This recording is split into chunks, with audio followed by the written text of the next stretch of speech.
യേശുക്രിസ്തുവിന്റെ പുനരുദ്ധാനത്തിന്റെ ഓർമ്മ പുതുക്കി നാളെ ഈസ്റ്റർ. ദേവാലയങ്ങളും നോമ്പാചരണത്തിന്റെ വിശുദ്ധിയോടെ വിശ്വാസി സമൂഹവും ഈസ്റ്റർ ആഘോഷത്തിന് ഒരുങ്ങിക്കഴിഞ്ഞു. ദേവാലയങ്ങളിൽ ഇന്ന് രാത്രി ഉയർപ്പ് തിരുനാൾ ശുശ്രൂഷകളും നടക്കും.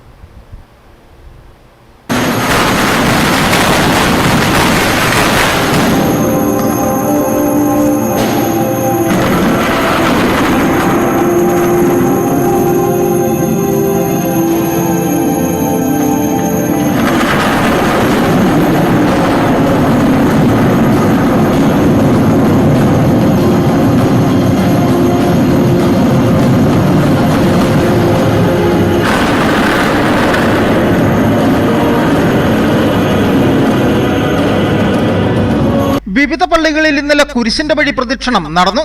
ആയിരക്കണക്കിന് വിശ്വാസികൾ പങ്കെടുത്തു. ക്രൈസ്തവ വിശ്വാസപ്രകാരം തിരുനാളുകളുടെ തിരുനാളാണ് ഉയർപ്പ് തിരുനാൾ അഥവാ ഈസ്റ്റർ. ഏതൊരു ക്രൈസ്തവന്റെയും വിശ്വാസങ്ങളുടെ കേന്ദ്രവും ഉയർപ്പ് തിരുനാളാണ്. മനുഷ്യന്റെ വലിയ ശത്രുവായ മരണത്തെ ക്രിസ്തു പരാജയപ്പെടുത്തി മൂന്നാം നാൾ ഉയർത്തെഴുന്നേറ്റു എന്നുള്ളതാണ് ഈ ദിവസത്തിന്റെ വലിയ സന്ദേശം. 50 ദിവസത്തെ നോമ്പാചരണത്തിന്റെ വിശുദ്ധിയോടെയാണ് വിശ്വാസികൾ ഈസ്റ്റർ ദിനത്തിലേക്ക് പ്രവേശിക്കുന്നത്.